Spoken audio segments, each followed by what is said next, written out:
Waalaikumsalam.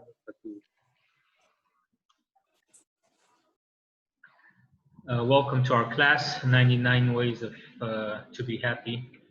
Last week, Bismillah ar-Rahman ar-Rahim, Alhamdulillah Rabbil Alameen, wassalatu wassalamu ala ashrafil anbiya wal mursaleen, Nabiyyina Muhammadin wa ala alihi wa sahbihi ajma'in, amma ba'd. Last week we talked about the name of Allah subhanahu wa ta'ala, Al-Awwal. And let me just fix this.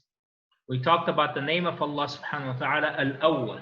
And we mentioned a few of the important stuff and also a few du'as that I hope that you guys all have put to memory or researched. And those, just give me 1 minute, there's still people coming and that just distracts me from my focus here. We mentioned how Allah subhanahu wa ta'ala should be put as our number one priority in our life, in our du'as, our focus. Now another name of Allah subhanahu wa ta'ala that goes along with Al-Awwal is Al-Aakhir. Al-Awwal means the first, the foremost. Al-Aakhir means the last. So Allah subhanahu wa ta'ala, He calls Himself Al-Awwal and Al-Aakhir only once in the Quran. And that is in the same verse. So Allah subhanahu wa ta'ala, He says in chapter 57 verse 3, He is the first and He is the last. Huwa al-awwal wal-akhiru. And the Most High. And nothing, which means nothing is above Him. And the most near, which means nothing is nearer than Him. And He is the all-knower of everything.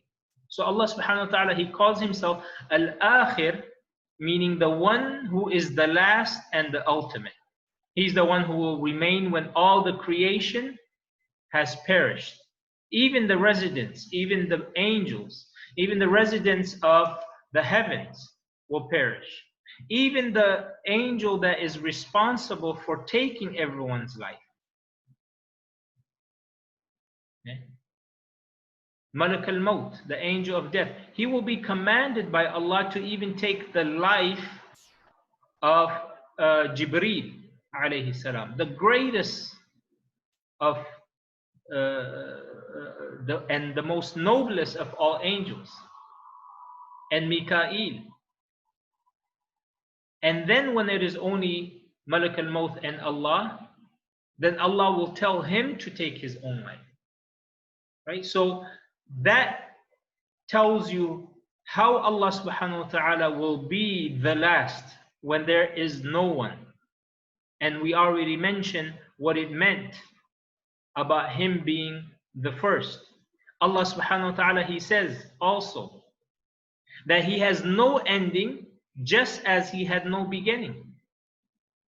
He says in chapter 55 verses 26 to 27, which is Surah Ar-Rahman, Allah, He said, everyone upon the earth will perish.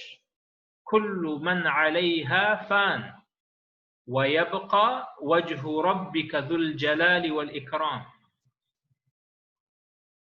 Those of you who have taken the Arabic, Quranic Arabic with me or anyone else, I want you to pay very close attention to some of these words so you can have practice. The more practice you have, the more it will come back to you. Allah, He says, everyone, kullu man alayha fan, everyone upon the earth will perish. Fan means to perish, that they will have an end. And there will only remain the face of your Lord, owner of majesty and honor, Dhul Jalali wal Ikram. Now everything that Allah subhanahu wa ta'ala has created is limited by time and space. They're limited by time and space. And because of that, they will have an end. But Allah, who is Al-Awwal, He is Al-Akhir, and He is Al-Zaahir and Al-Batin, these four names are actually, they go together, in the sense that they tell you that he is not limited by time and space, but from different perspectives. From different perspectives. So like for example, Al-Zaahir means, one of the meanings of Al-Zaahir is that he is the most high and there is nothing above him, which means that he is not limited by space. And Al-Batin also means that there is nothing under him, which means that he is not limited by space when there is nothing above him or beneath him. And he's not limited by time because of Al-Awwal and Al-Aakhir, meaning he was the first when there was no one, and he will be the last when there will be no one. So time and space is not something that affects Allah. So he is not limited by time when it comes to Al-Aakhir and when it comes to Al-Awwal. And he's not limited by space when it comes to the next two names that we will be covering, which is Al-Zaahir and Al-Batin. So Al-Akhir, he's not bound by time, and he is eternal. And he will be the true inheritor. Zakaria alayhi salam, he wanted his name to be remembered after his death. So what kind of dua did he make to Allah?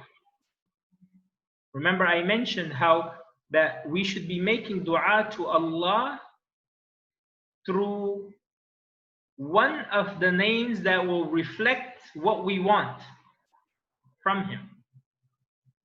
So he wanted someone who will inherit from him. What does that mean? Inherit his lineage, inherit, to carry on his name, his mission.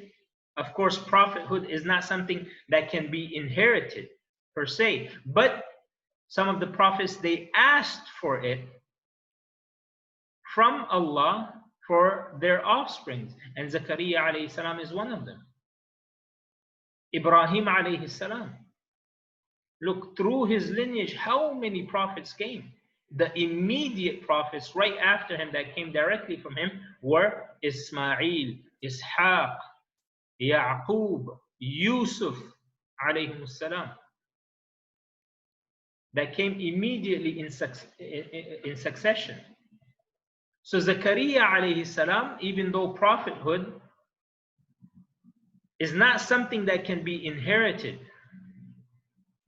meaning if a prophet dies, it's not like that thing goes on to his son.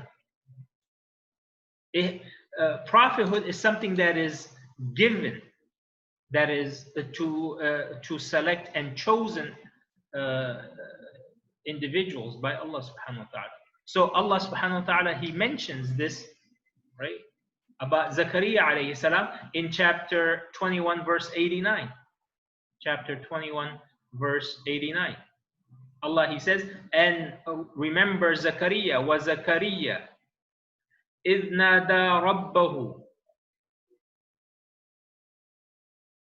رب لا تذرني فردا وأنت خير الوارثين. O my Lord, when he cried to his Lord, O my Lord, O Rabbi, my Lord, leave me not single, meaning don't leave me childless, though you are the best of the inheritors. So Allah subhanahu wa ta'ala, relating it to the name of Allah, Al-Akhir, he is eternal and he will be the true inheritor. He will be the true inheritor. One of the greatest scholars of the 13th century, he explains how, Ibn al-Qayyim, he explains how we can go ahead and worship Allah. I already mentioned what he said with regards to how a person can worship and connect with Allah through the name Al-Awwal. But over here, he continues by saying how we can connect with Allah through his name Al-Akhir. He says, worshipping Allah in accordance with the meaning of the divine name Al-Akhir also means not putting one's trust in means and measures or being content with them. Remember, we already mentioned Al-Awwal. What did he say? Remember, he said that how we should prioritize turning towards him and seeking his help. So over here, he is saying, when it comes to Al-Akhir, he said we shouldn't even trust in the means and the measures that he has placed. Why? He explains why. He said, because they will no doubtly and ultimately come to an end. So saying that if you put your trust in the means and the measures, that they will inevitably and ultimately come to an end, and there will remain the eternal. So if you put your trust in the means and the measures, they're going to come to an end. So if a person puts his trust in the financial security that he has, when that comes to an end, his job security that he has, when that comes to an end, then who is he going to put his trust in? The one that always remains, whose treasure is unlimited, whose giving is not constricted and it is not restricted by any of the external factors that we in this world are facing or are bound by. So then he says, so putting one's trust in them is like putting one's trust in something that does not exist. So he's saying, as if he's saying that if a person puts the trust in these means and measures, it is as if you are putting your trust in something that does not exist in the first place, because they will come to an end. It's limited by time. Whereas putting one's trust in Allah, Al-Akhir, may he be glorified, is putting one's trust in the ever-living, who will never die and will never cease to exist. So the one who puts his trust in him will definitely never lose or be cut off. Remember, he's using the word trust. We can go ahead and take the means and the measures, but we never put our trust in it, thinking that this is what's going to solve my problems. We can go, it's sunnah to take the means and the measures, but we never put our trust in it. So he's saying, for those who put their trust in Allah, know that he is the one truly worthy of putting our trust in, because he is the ever-living and who will never die, and he will never cease to exist.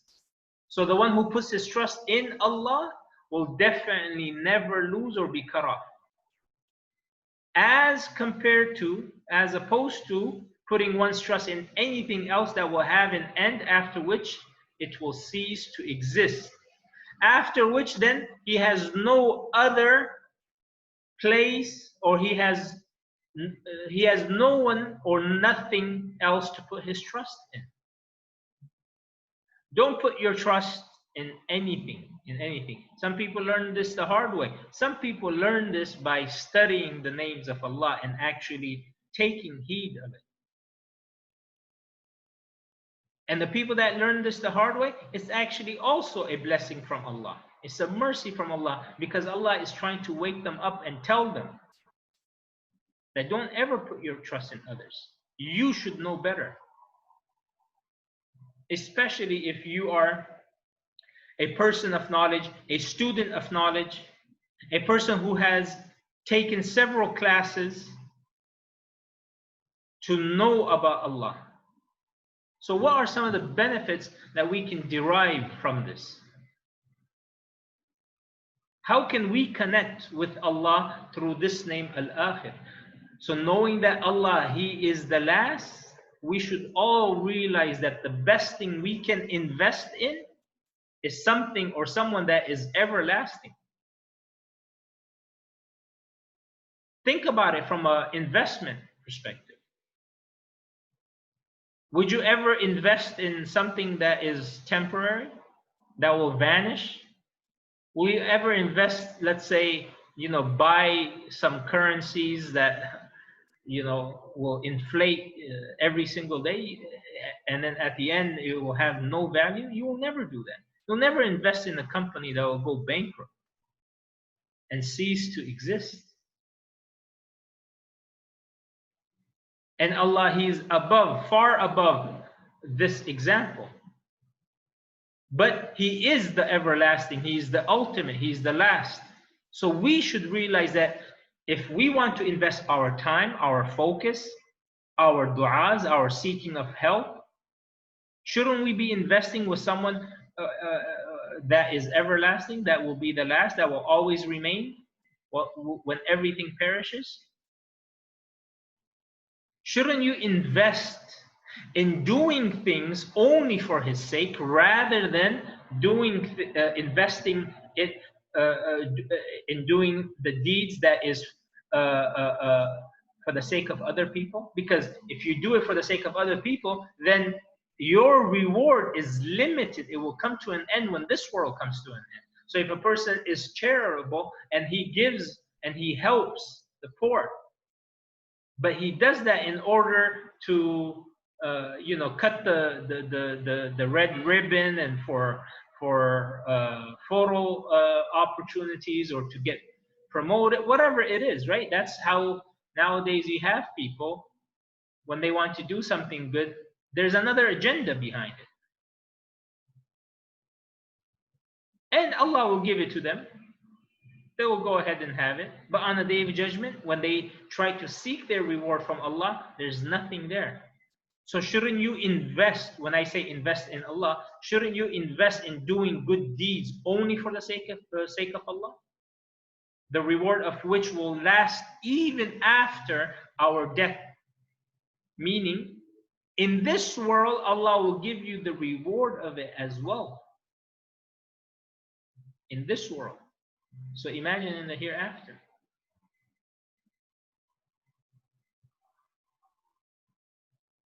The Prophet ﷺ, he said, let's see what we can invest in, right? Invest that it will remain even after our death. So the Prophet ﷺ, he said, 7 deeds of a servant continues to be rewarded after his death while he is in the grave. So even when he dies, there are 7 things that he will continue to get the reward from, because he invested or did those things in this world. Knowledge to be learned, meaning he acquired that knowledge and he taught it to others and they learned it from him. Constructing a canal by which people can go ahead and irrigate their lands. Digging a well by which people can go ahead and survive and gain and be alive, make wudu, feed, quench their thirst and their animals' thirst. Planting a date palm tree by which not only the humans will be benefiting, but even the animals and the atmosphere. Building a masjid, handing down a written copy of the Quran,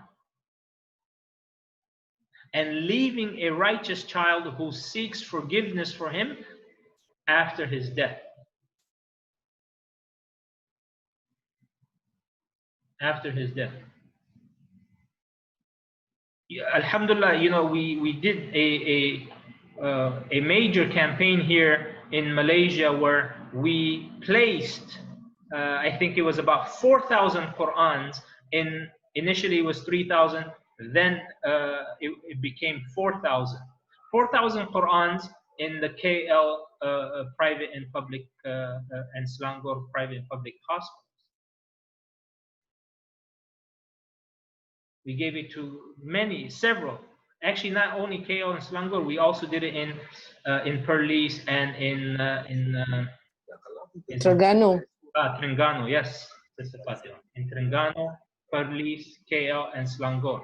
And we had requests coming in. Alhamdulillah, some of you are attending this class. You guys were both actively, physically, and financially supportive of this. Have that belief 100%, 100%. You will get it, inshallah.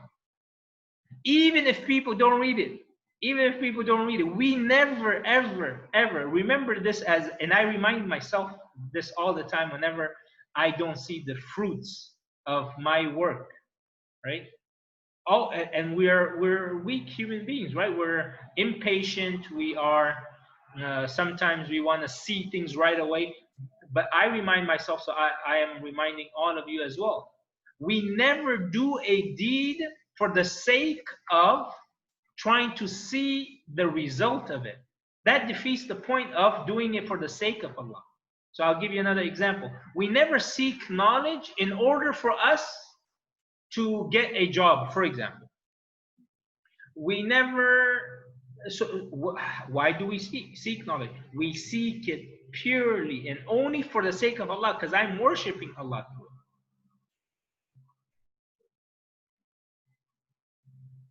So even if, let's say, in a hypothetical scenario, which inshallah, I don't think that would be the case. But in the hypothetical scenario in which, when we distributed these 4,000 Qur'ans to the hospitals, even if no one reads it, right, we will get the reward as if every single person that came into that ward or at that level of that hospital, as if they read it.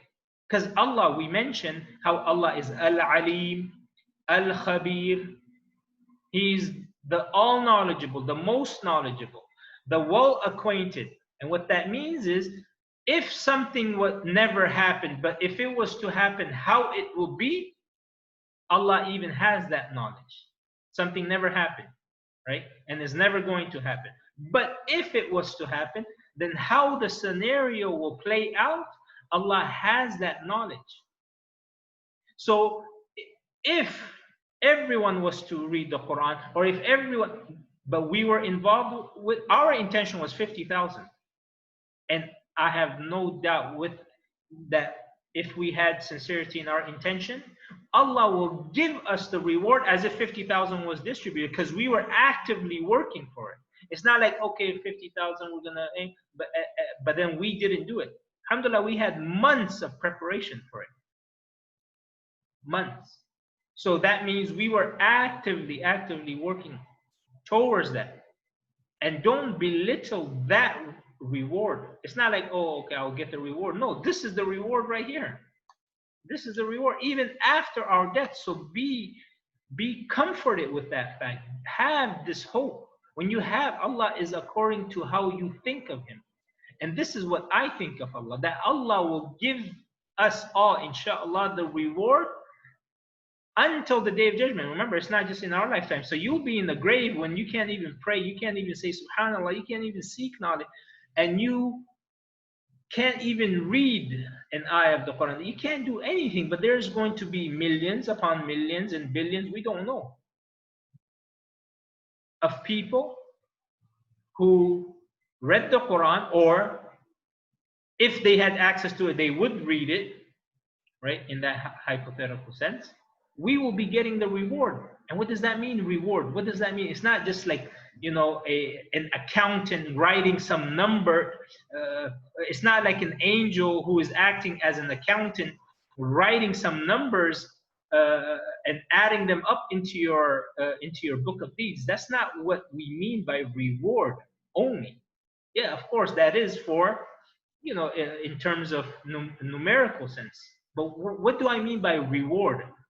Think of it this way the next time you hear this, that you are in the grave and you are receiving these blessings and the mercies of Allah and the du'as of those people, and it's coming to you just like how we receive rain, for example.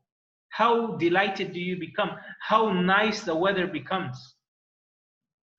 How much of a cool breeze blows in your direction? The air clears up. You feel this. Now, when we are in the grave, it's a different dimension. It's a different world. So when we have the rahmah, the mercy, the blessings, and the du'as of these people, I'm not saying it's going to be like how a rain breeze feels, but because we don't know, we haven't been there yet, but it's going to be something that will make you more comfortable in your grave. While many people were wishing how they could have invested much better. So I hope that makes sense. I hope you guys are understanding what I'm trying to convey with regards to this and relating it to Al-Akhir. So when we invest in gaining the pleasure of Allah, He will make us invest. He will make us reap its fruits in the hereafter. Yawmul Akhirah. What does Yawmul Akhirah mean? Right? It comes from the same root letters as Al-Akhir, which is Allah. Al-Akhir, the last. What does Yawmul Akhirah mean? Yawmul Akhirah, we translate it as the hereafter, just for the sake of, because everyone is used to it. But there's many names for the hereafter. One of them is Yawmul Akhirah, which means the last day. So it's supposed to be the last day. That's what it means. The last day. Right? And that is everlasting. So it's the last day and everlasting. So what does Allah subhanahu wa ta'ala tell us? That if we were to invest in gaining His pleasure, what would we get for our investment in the one who in someone who is the last and the ultimate? Allah, He says in chapter 87, verse 16 and 17. Chapter 87, verse 16 and 17. Nay, kalla, you prefer the life of this world, although the hereafter is better and more lasting. So Allah, He's saying that those people who do not prefer this world and they invest with Allah in the hereafter, Allah will give them the hereafter because that is better and more lasting. So Allah, He's telling us, why are you investing in something that is temporary? I am telling you what you should be investing in. And that investment is better and is also more lasting. We should invest in the love for meeting Allah. Because when you invest in that, what are you going to do? You're going to do those things that will go ahead and bring you more and more closer to meeting Allah. Allah, how delighted will we be knowing that Al-Akhir would love to meet us in return. If you love to meet Allah, Allah loves to meet you. And if you hate to meet Allah, Allah hates to meet you. When does that happen? Here the Prophet ﷺ, he says, he who loves to meet Allah, Allah would love to meet him. And he who dislikes to meet Allah, Allah would abhor to meet him. When does this happen? Some of the scholars, and that is in Sahih Muslim, some of the scholars, they say that this happens when a person, he dies and he is shown. When he dies, he is shown his place in the hereafter.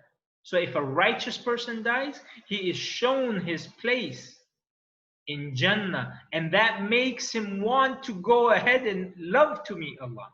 And when the non-Muslim he dies, a kafir he dies, he's shown his place in the grave. That this is what awaits you. This is your abode in Jahannam. That's your specific place right there. He hates to meet Allah, and Allah hates to meet him. This is a dua that we should all make.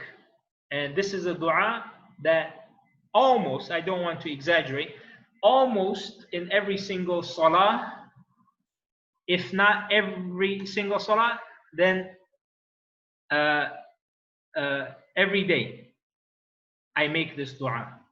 And this is something I have a personal connection with, and I want you guys to make this beautiful dua. Okay? And I do it when I'm prostrating. Why? Because the person, he is the most closest to Allah. And we will go ahead and explain what that means when we come to the name of Allah, Al-Batin. Al-Batin, which is the second one from like Al-Zaahir and then Al-Batin. We should ask Allah for a good ending. Go ahead and write this down. I'm recording this so you guys can refer to it as well. Always keep your death in front of you because it will help you to prepare for it. And in the meantime, make this dua to Allah. Allahumma rzuqni husn al-khatima. You know, we only think about rizqi, right? The root letters over here is the same root letters as rizq. You guys call it rizqi, but it's rizq, which means sustenance. We only think about sustenance as food, wealth, right? And some of, you know, the more, I guess, academic people, they are thinking about sustenance also as in terms of education, because you are sustaining your mental capacity or your mental well-being. Because if you don't learn one thing every day, if you remember this, if you do not learn new things every single day, there are neuron cells that will die and they will never be replenished. 60 neuron cells die every single second, and they will never be replenished. Once they die forever, and they will not be replenished or replaced, except if a person learns and uses it and learns new. And how do they use it? By learning new things. That's why people who are always reading a book, who's always attending classes, who's always trying to improve their skills and improve or educate themselves, they are the people that if they were to grow up old, they are still very young in their thinking capacity, in their mental well-being. Just look at just look at the Prime Minister, Mahathir, right? He's what, 93, 94? But the guy, he's thinking like he's, you know, a young person, because he's never given to being senile. He always was learning something, and this is by his own admission, right? Because they were asking him why, why are you running in the early days? You're so old. He said, no, old is not something that can be measured by age. It's measured by your mental ability. So he mentioned how there are young people, but they are mentally retarded. And then there are older people, and he mentioned some of them, but they are geniuses. I think he gave the example of Einstein, right? But how did he go about having that after the blessings from Allah? Is because he constantly fed his neurons with information and learning new things and using it, putting it into use, rather than just, I just want to be home, I'm retired, I don't want to do anything. And then the guy, he falls, he becomes disabled both physically and also mentally. Don't ever put yourself in that situation. Don't be like, oh no, this is too much, I can't learn this. No, you can. 100% you can. So don't be like, I can't memorize surah, this surah or that surah. I'm telling you, memorize Surah Baqarah. Challenge yourself. I've been challenging you guys with Surah Mulk, but then I came to realize that I wasn't challenging you guys enough. So I'm telling you to challenge yourself to memorize Surah Baqarah. And you will see, you'll become sharp, 100%. 100% you will become sharp. Your mind, your memory. All right? So back to what I was saying about risk. Risk is something that will sustain. So some people also mention how getting married is also a form of risk, because that feeds and sustains your emotional, right? So these are all things that can be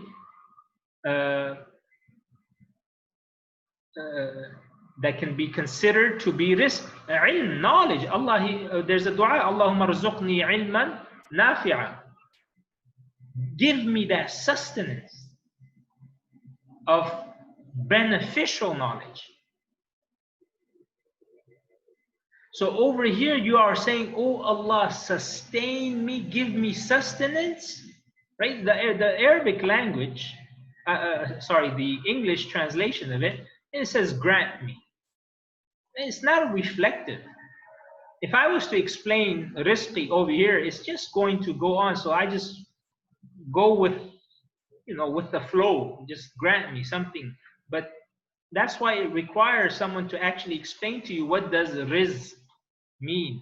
Rizq, it means sustenance. In this case, it means, oh Allah, sustain my akhirah, sustain me in my grave by giving me a good ending, because a good ending is a sign that this person will fare well in the next journey.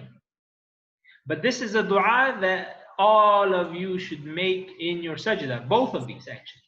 This actually comes from a very, very long, from a long dua which one Sahabi beautifully praised Allah. When I first read this hadith when I was about 15 or 16, I memorized the whole thing. So ever since then, I always asked Allah subhanahu wa ta'ala this dua. It's a beautiful dua. The Prophet sallallahu alaihi wasallam, when he heard the dua that he made, the Prophet sallallahu alaihi wasallam was so impressed by it, he gave him a gift. He gave him a gift. The guy was like, why are you giving me a gift? He said, because of the way you praised Allah. He started out by praising Allah to such a degree that no one has ever said it in that way before. He said, يا من لا تراه العيون ولا تخالطه الظنون ولا يصفه الواصفون ولا تغيره الحوادث ولا يخشى الدوائر يعلم مثاقيل الجبال ومكاييل البحار وعدد قطر الأمطار وعدد ورق الأشجار وعدد ما أظلم عليه الليل وأشرق عليه النهار ولا تواري منه سماء سماء ولا أرض أرضا ولا بحر ما في قعره ولا جبل ما في وعره اجعل خير عمري آخره وخير عملي خواتيمه وخير أيامي وما ألقاك فيه. This dua, the way he said, oh, the one whom no one can grasp with their vision, whose mental capacity can never encompass. They cannot imagine how great he is. And no one can ever describe his attributes fully. And who is never affected by any of the external factors or what's going on, by any incidents. And who is never feared by time, meaning he never fears the consequence of time. Who knows the weight of all the mountains, يعلم مثاقيل الجبال ومكاييل البحار, and he knows the weight of all the oceans, of all the water. And he goes on, and then he says, oh Allah, make the best part of my life the end. The best of my deeds, my last ones. and make the best of my days the day in which I meet you. So over here, he is connecting with Allah through Al-Aakhir, the name. What does he say? He say, oh Allah, look at this name. Allahumma ja'al khayra umri akhirahu. Oh Allah, make the best part of my life the end. Meaning, oh Allah, if I'm righteous and I'm living a righteous life, make the one better than all the other righteous parts of my life. And if I'm not righteous, then oh Allah, at least make me the best towards the end, because that's what counts actually, the end. The best of my deeds, my last ones. Oh Allah, if I'm doing good deeds, but let the best one that you love, let that be my last one. And if I'm not doing any good deeds, then at least let my last deed be the best one through your mercy, because of all the, the way he described Allah. And make the best of my days the day in which I meet you. Meaning, whatever good times I had in this world, oh Allah, let the best day I ever experienced in my life is the day in which I meet you. What more? If Allah gives you all these three, Allah, for me, I'm content. I don't want anything in this world. If I have nothing in this world, and Allah, He grants me this, whatever I have, I'm ready to give that up. If you have a good end to your life, if you die upon Tawheed and saying the Shahada La ilaha illallah, and if Allah grants you Jannah without any account, and you see Him and you meet Him while He is happy with you and you are He's pleased with you and you are pleased with Him, what more do you want?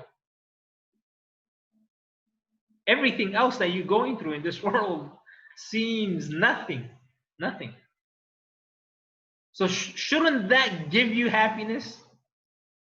Such du'as that helps you to get close to Allah. Whatever you're going through will be taken away, inshallah. Now, Al-Zaahir. I'm sure you probably read or heard this name, Al-Zaahir. When I was doing research for this, I found very little, because it's only mentioned once in the Quran. That's it. But subhanAllah, when you keep on doing research and then you start to connect the dots and you read some of the hadith, you're like, subhanAllah, I couldn't stop writing. I finished this, I think, yesterday or the day before. All right. And then just right before the class, about 2 hours before the class, I was writing. And then there was just so much more, and I had to stop myself from writing because I didn't want to make it very lengthy. So sometimes when you feel like, Allah, it is mentioned only once in the Quran, what am I going to write about? Sometimes Allah subhanahu wa ta'ala, He opens the doors for you in order to benefit others. And subhanAllah, it really is a manifestation of the mercy of Allah. Like, subhanAllah, like, right when you think that you can't really write anything about Al-Zaahir, Allah, He manifests Himself through that name. Does that make sense? Allah, He immediately manifests Himself through that particular name. When you think that you can't, because when I was writing this, I said maybe one page. And I said, okay, all right, one page, that's good enough. The book is already 167 pages. But inshallah, if I was to make it single space, it'll probably be less than that. And then the font and in any case, the point is, like, you're like, okay, one page, all right, it's not a big deal. People will probably skip through it. Let me skip through it too. But but I had that in the back of my head. So when I was doing research actually for Al-Batin today, I said, let me do some last minute touches on this. And I found some more stuff, subhanAllah. And that is a mercy from Allah, that He will, that if you truly seek the beauty and the names and the knowledge of Allah, He will go ahead and open it for you. So don't ever give up. Sometimes you're like, oh, but I attended this class and it wasn't so good. No, don't, go ahead. Don't give up. That's the trick of shaitan.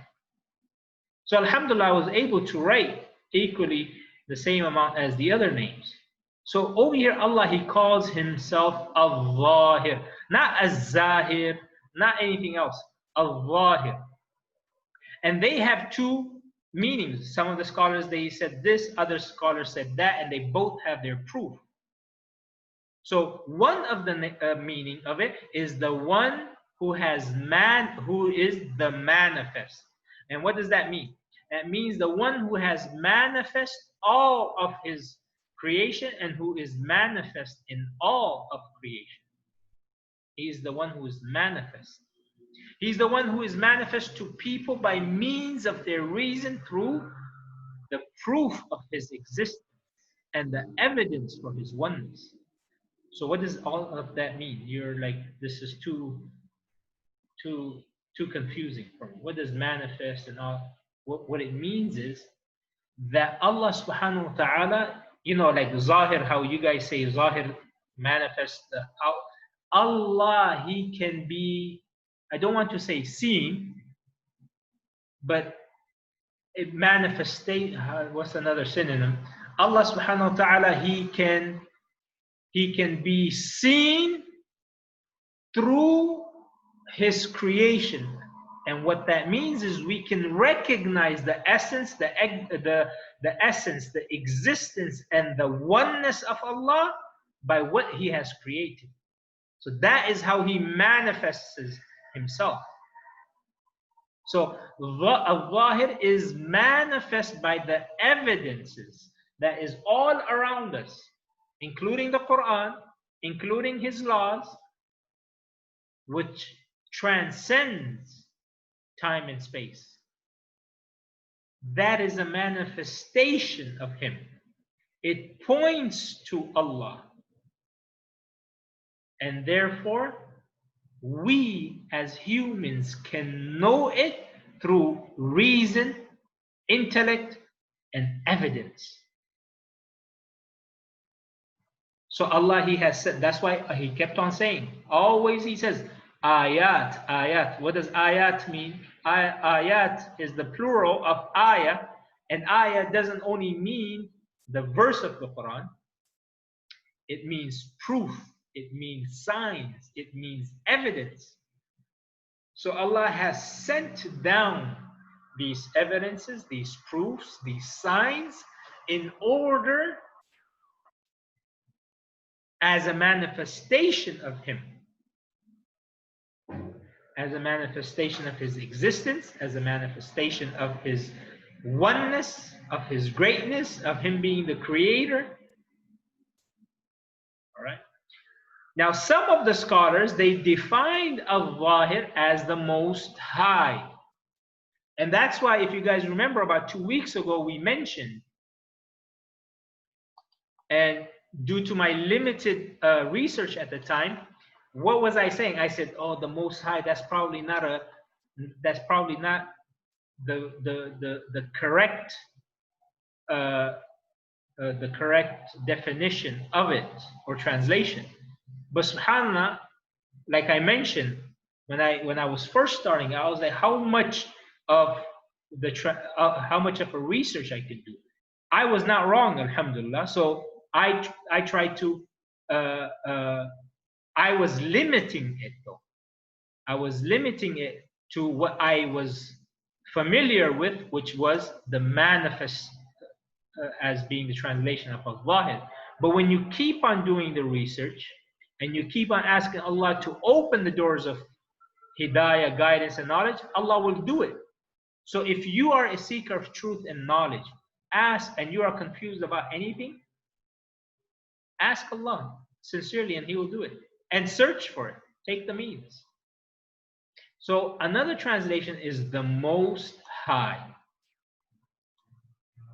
And that is actually, how do we know the most? Why did some of the scholars say the Most High? Because they found a hadith and that is in Sahih Muslim, in which the Prophet ﷺ, he explained what does Al-Zaahir mean. He made dua to Allah. You are Al-Zaahir and there is nothing above you. Which means that if there is nothing above him, that means he's the Most High. Now, sometimes what we need to do is when we have these two things and we want to act upon both of those meanings and we want to combine and make it harmonious, we're actually allowed to do that. In fact, some of the scholars said that is the first thing you should do rather than preferring one over the other. So instead of preferring, for example, the manifest over the Most High or the Most High over the manifest, actually you should go ahead and combine it in a harmonious way that they could be in harmony with one another. So this is my definition of it. Over here I mentioned in the notes, in the footnotes, this is the author's proposed definition of it. Or rather, I should say, explanation, right? Now, when I've explained this both from the methodology of hadith, of usul al-fiqh and tafsir, that the scholars, they always did that. Okay, so how can we go ahead and make these two names harmonious with one another without neglecting one or the other? So what I said is that it can be said that Allah is the one who is the Most High and above His creation, yet who is manifest to His creation through His verses and evidences that points to His oneness. He is the manifest because of His highness, and because the higher a thing is, the more manifest it is. Right? So for example, when you put the most precious thing, or where do you put the most precious thing? No, generally speaking, right? Like if you were to hang things, the most precious thing, you would go ahead and put it somewhere high. So his manifestation is because of His highness. Because the higher a thing is, or the higher something is placed, the more manifest it will be. All right. So now, how can we connect with Allah? How can we worship Allah? Al-Zaahir. So, just as our physical body needs nourishment, so does our soul and our heart. And this can be done by being aware of Al-Zaahir and remembering Him. How can we be aware of Him? How can we be conscious of Al-Zaahir? When we always purify our intention, when we always do something that is only for His sake, and we have a good heart towards others. When you have a good heart towards people, and you think good of people, Allah will give you according to how your intention is towards the people. If you think everyone out there in the world is out there to get you, they're all gonna get you. If you think that all the people, they love you, trust me, because you be like, does that have an effect? Yes, it does. Because you will be giving out these non-physical, non-verbal signs that will go ahead, it will emit these, I don't want to call them pheromones, there's another word for it. You will emit these signals to the people that will go ahead and make them attracted to you. And yes, you will emit physical signs, like, for example, being nice and so on, that will also make people comfortable with you. But when you are always thinking bad about others, people are going to be bad, even if you never say anything to them. Because that's just the kind of energy you're going to be having, negative energy. So when we're always thinking good, Allah will give you good. And because Allah will give you good, you will have internal peace and external peace. You will have both internal and external. Internal because you're always thinking good of people. External because of your good intention towards others. That's how you're going to be behaving. Now, some of the psychologists, they picked up on this, and one of the lead psychologists in one of the universities in the US, what did they say? They actually wrote a academic paper on this. They said good intentions can soothe pain. So when you have good intentions, it can soothe pain. It can increase pleasure and make things taste better. You can make things taste better. More broadly, these studies suggest that basic physical experience depends upon how we perceive the minds of others. Basic physical experience. It all depends.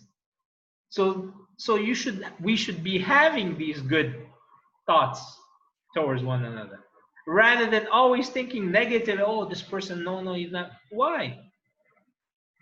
You're always giving out these negative energy. That's not healthy for you or for the environment and for the people around you. So we should be manifesting the greatness of Al-Zaahir in our life. Don't lie, don't exaggerate about yourself or what you do or what you have accomplished. And make your inner self better than your outward self. A lot of people, they do one or the other. And that is wrong. So they will not pray, not eat halal, not do anything, but they say, but look at my heart. That's wrong. Other people, they're good outside, but inside they're full of corruption. That's not good either. What is the balance? The balance is not necessarily to make them 50-50. The balance is make yourself, your inner self, better than your outward appearance. You might be like, how is that a balance? Not every single thing that you do or you have thoughts of, you should be expressing it towards other people. So for example, if you made dua in your heart for someone else, you shouldn't try to, pretend that you're so pious and good and tell that person, hey, I made dua for you last night. Wallahi, I woke up for tahajjud on the day in which I was also fasting, and I was so tired teaching, and I was also so tired, cooking for the poor people, and I was working all day, and I said, whatever money I get for that day is going to the poor. Like you're exaggerating yourself, and you're like just saying all these good stuff. And even if it's true, even if you're like really mean it too, and you have sincerity, but don't do that. Not everything you should be expressing outside. So that is the balance. So your inner self should be actually better than your outward self, but that does not mean that it comes at the expense of your outward appearance. Like some people are very wrongly doing. They're like, listen, I'm only going to work on my inner self because that's more important. I don't need to pray for now. No, that's wrong. All right. So we should be making our inner self better than our outward self. Why? Why? Because you will find everyone loving you. And that's the secret. The secret is when you make your inner self better than your outward self, people will see that. And they'll be like, this person, he's not so arrogant. This person is not such a show off. And you will have those people loving you. In fact, Al-Zaahir will give you comfort through your family, in your wealth, and by your children. This is a dua that the Prophet ﷺ used to supplicate, and he is the best human being ever to walk on earth. Look at what Allah subhanahu wa ta'ala, look at what the Prophet ﷺ, he used to supplicate to Allah. And if you cannot memorize the whole thing, then at least you could memorize up in, this, the first line, not the first line, but the first passage, or at least the first two passages, right? But it's best to say the whole dua. What did he say? Allahumma ja'al sarirati khayran min alaniyati waj'al alaniyati salihah. Allahumma inni as'aluka min salih ma tu'ti an-nasa min al-mali wal-ahli wal-walad غير الضال ولا المضل.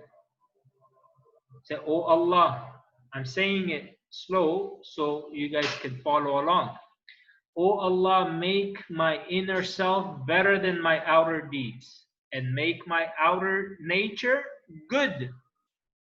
Make it righteous. Make my outer nature righteous. Oh Allah, I seek from you the good of what you give to people. I seek from you the good of what you give to people with regards to family, wealth, and children, which neither strays nor leads astray. Meaning, I want the good that you give to others, and I want the good family you give to others. I want the good wealth, the halal wealth that you give to others. I want the good and righteous children that you give to others, which neither strays, meaning my children will not go astray, nor leads astray, meaning I don't want any of these things and then it will lead me astray or make me use it in a manner that would lead others astray. That's what it means. غير الضال ولا المضل. Both of these words you guys know of it because we say غير المغضوب ولا الضالين, right? Which means to go astray, or mudil in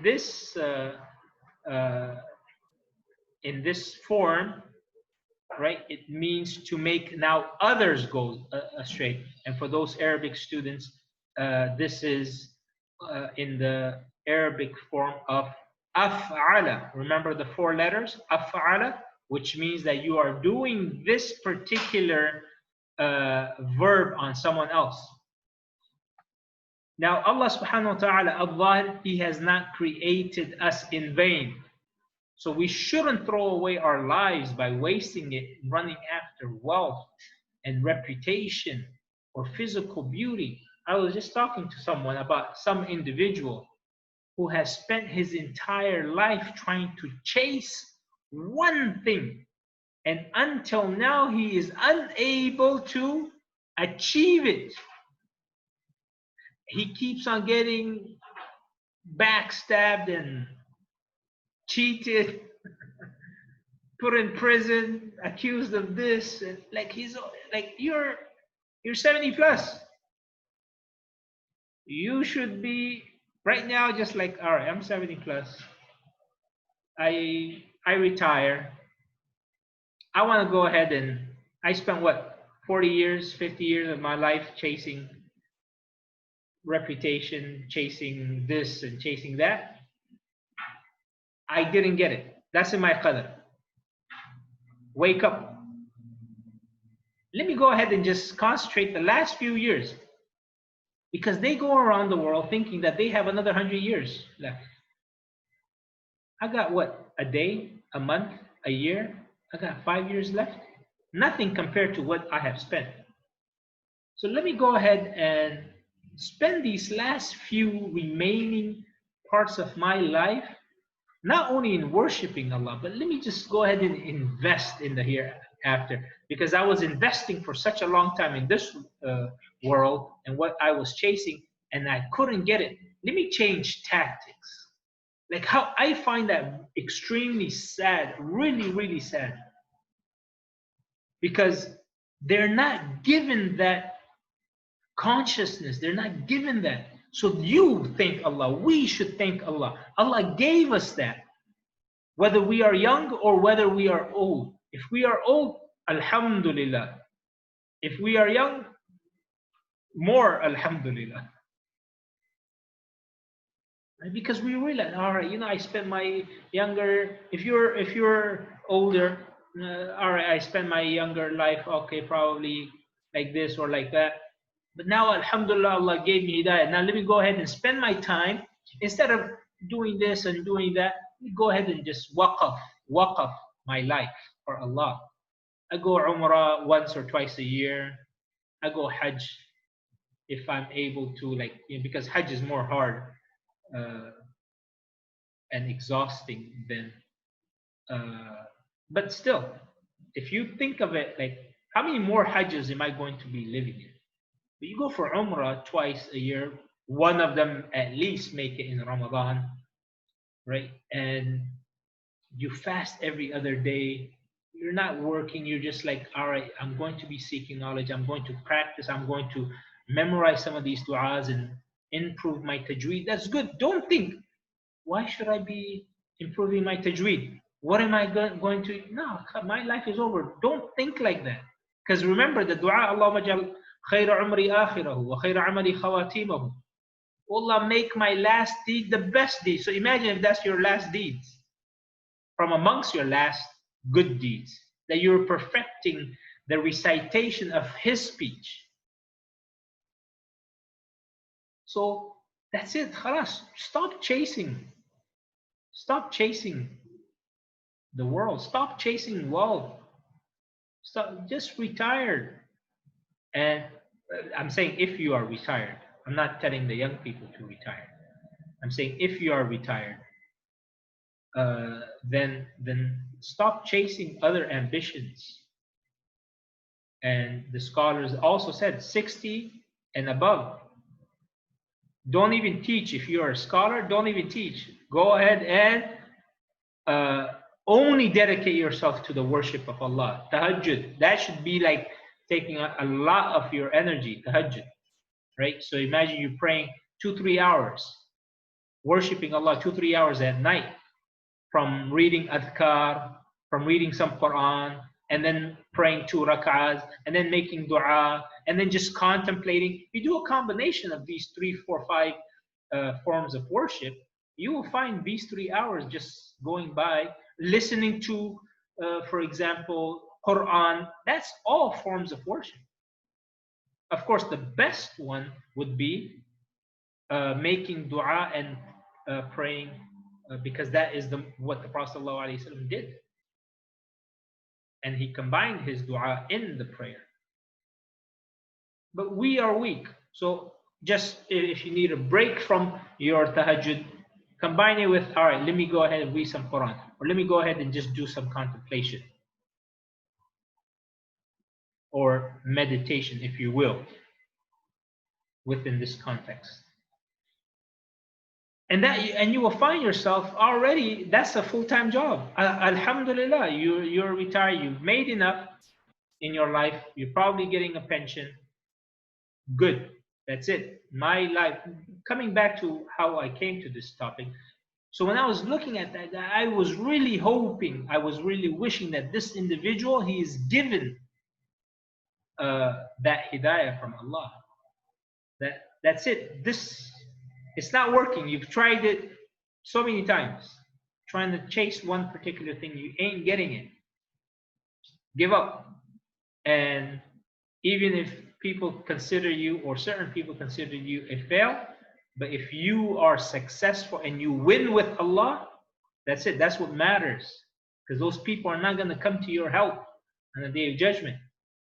Just like how in this pandemic, you saw some people not even coming to your help. Because either they were unable to, due to the MCO lockdown, no one could go. Right? You had people who were stuck overseas, they can't come inside. So they can't come to your help. Imagine on the day of judgment. Worst case, may Allah protect us. So rather than throwing our life or wasting it and running after, because I already explained what's the best thing to invest in, something that will be there forever, that will never cease to exist. And all of these things will exist. Wealth will cease to exist through so many ways. Inflation, just look at what happened in India. There were these people who were, about 2 years ago, there were these people, of course, they gained millions, probably even tens of millions of dollars, right? Of course, in their local currency, right? But they never declared it to the government or anything. And the government gave them, I think, 3 days or 1 week to declare all of it, because now they're coming up with a completely different currency. Isn't that temporary? Look at what happened in Germany after World War II. People are using the I think it was called the francs, the German franc, or the German francs. I think they call it, no, the German mark. The mark. It was useless. People were using it as firewood. Reputation. Today you're famous. Tomorrow, no one wants to be associated with you. Today you're beautiful. Tomorrow, your skin is falling apart. So let's witness and glorify the greatness of Al-Zaahir when we look at his creation, because he did not create them in vain. And we say, Rabbana ma khalaqta hadha batila, oh my Lord, you have not created all of this in vain. Because when we contemplate upon his creation, they're all a manifestation of his existence, of his greatness and his oneness. We should also seek knowledge of Al-Zaahir, and you will find, you want reputation? Allah say, okay, I will raise you high amongst the people. Seek knowledge of him, and you will be raised high amongst the people. Look at what Allah, he says in chapter 58 verse 11. Chapter 58 verse 11. يرفع الله الذين آمنوا منكم والذين أوتوا العلم درجات. Allah will raise those in ranks who have believed, meaning those, just because they believed, they will be raised in ranks against the people who do not believe. And then from amongst the believers, those who will be raised in ranks amongst the believers will be those who have knowledge, who were given knowledge. So inshallah, we are all considered believers in front of Allah. So now we need to distinguish ourselves in ranks. We want Allah to raise us high amongst the people, amongst the believers. Right? So now you have people, they're fighting over, certain social classes or certain names. Just the word sir. How long? It takes you 40 years, 50 years of hard public service and contribution to society in order for that person to gain that title in the UK. Sir so-and-so, sir so-and-so. Right, that title, that's what they do. That is what it is to them. They don't believe in the akhirah. This is everything for them. So they put all of their eggs in this basket. We're not going to do that. All right. So when we direct all of our intentions and our worship and our pleas for help only to Allah, because He is the Most High, He's the Manifest, He's the last, He's the ultimate, He's the one that will remain when everything perishes, then He will reward us, give us comfort, and help us come to our aid when we are facing adversities. Look at what Ibn al-Qayyim, this is a continuation of what I said previously with regards to Al-Aakhir. And Al-Akhir was a continuation of what Ibn al-Qayyim said with regards to Al-Awwal. Because these four names, they all come in that one verse. هو الأول والآخر والظاهر والباطن. So they explain that in 1 or 2 or 3 pages of their books. So it's a continuation. So Ibn al-Qayyim, he explains how we can connect with Allah through His name, and how you will find Him giving you comfort and helping you in your adversities. He says, worshipping Allah by His name, Al-Zaahir, attracts the heart towards Allah. So when we worship Allah by His name, Al-Zaahir, it will, when you reflect upon after all of this that I have mentioned, okay, when you do all of this, he's saying that our hearts will be attracted to Allah. It makes for Him a Lord whom He seeks. So now your heart will realize all this time, that is the Lord I was seeking all this time. That's what your heart will start to realize when you worship Allah by His name, Al-Zaahir. Your heart will be it's like a magnet. It will immediately be attracted when it sees it. So your heart is seeking a being who is the ever-living, who will always answer your du'as, who will come to you, who will give you rizq, all of this, right? When you worship Allah through His name, Al-Zaahir, your heart will immediately be attracted once it gets to know Allah as Al-Zaahir. So he's saying it makes for him a Lord whom he seeks, whom he resorts to for all of his needs, and a resort whom he takes refuge in.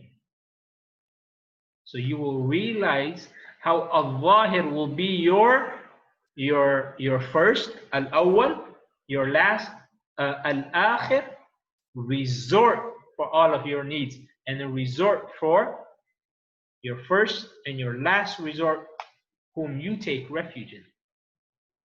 Now he's saying that when this is established in your heart, and you know your Lord by His name, Al-Zaahir, then your servitude becomes straight, and you will always have a resort and shelter to whom you can run to. So he's saying that once this becomes established in your heart, and you know Allah the way He should be known, then when you worship Him, it will become a proper worship, and you will always have and believe in your heart that you have someone to go to, someone that will give you shelter and refuge, because you will recognize that. Just like how a little baby always knows where to go to when they're hungry, what to do. They cry. If they're cold, if they're hot, if they need anything, they cry, and they know that. Okay. So in other words, what he's saying, Ibn al-Qayyim, rahimahullah, he's saying that knowing Allah is above everything. Knowing Allah is above everything, and that means that you know where to direct yourself, your prayers, your hopes, your goals, and your fears. So there is nothing above Him, so why turn to anyone below Him? So if you believe in Al-Zaahir as the Most High, and because he is the Most High, he has manifested himself, you will go ahead and direct everything to him. Your goals, your fears, your ambitions, your prayers, your complaints, you will direct it to him. Why?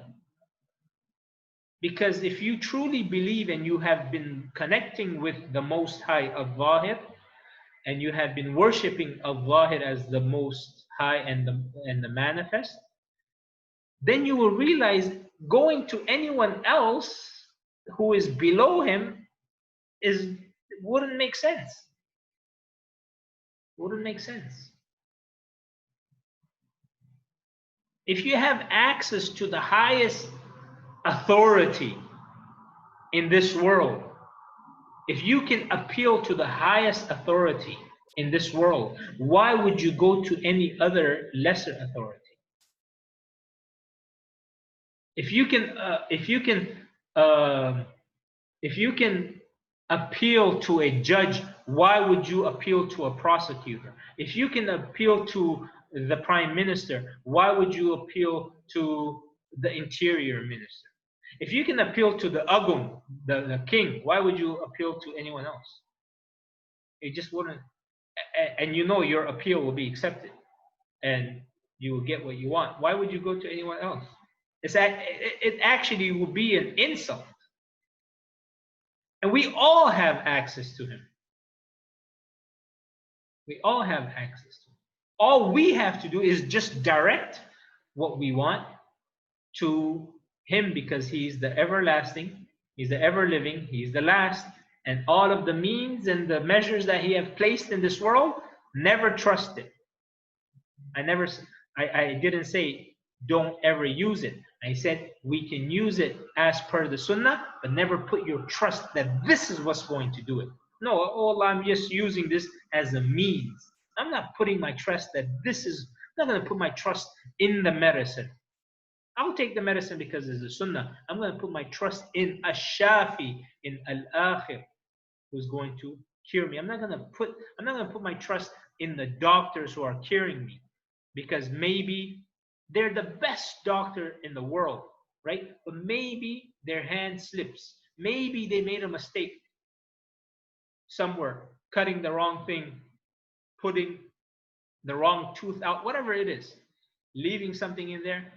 Maybe they overlooked it. I'm never going to trust them. I'll use them, but I'm never going to put my trust in them. I'll put my trust in Allah, because Allah will remain when all their abilities will vanish. And I will leave you guys with that thought. If you know there's nothing above him, don't turn to anyone who is below him. So we ask Allah subhanahu wa ta'ala, who is Al-Awwal, who is Al-Akhir, who is Al-Zahir, who is Al-Batin, who is the first, the foremost, the last and the ultimate, who is the Most High, the Manifest, who is the hidden and the knower of all hidden things. We ask Allah subhanahu wa ta'ala through these beautiful names to give us all a beautiful ending, to give us all inner and outer peace through his bounties. We ask Allah subhanahu wa ta'ala to soothe all of our pains and our problems and our grievances. We ask Allah subhanahu wa ta'ala to increase us in happiness and in joy, whether that is in the prayers that we have directed towards him, whether that is, may Allah subhanahu wa ta'ala give us the happiness and joy in our fast. May Allah give us happiness and joy in all of the obedience of him. May Allah give us happiness in our families. May Allah give us happiness through our children. May Allah put barakah in a wealth that pleases him. May Allah never give us anything that will displease him. May Allah give us contentment. May Allah bless us with the inward and outward goodness and nature that will allow people to love us and put our love in the hearts of people, and may Allah subhanahu wa ta'ala put our fear in the hearts of our enemies and the kuffar. May Allah give us a good nature, a nature that is righteous, and put our respect in the hearts of people, and may Allah raise our ranks in this world and in the hereafter. May Allah guide us to always turn to Him and to direct all of our hopes in His help and comfort. O Allah, raise our status in Jannah with the prophets and the righteous people, and along with our family. May Allah make our best deed our last deed. May Allah make our best day the day that we meet Him. May Allah let us die with a good, give us husn al-khatima, a good and righteous ending. May Allah give us righteous children that will always do good and make dua for us, and do charitable things on our behalf after our death. May Allah continue to bless us in Malaysia and throughout the world, all of the Muslim all of the Muslims throughout the world.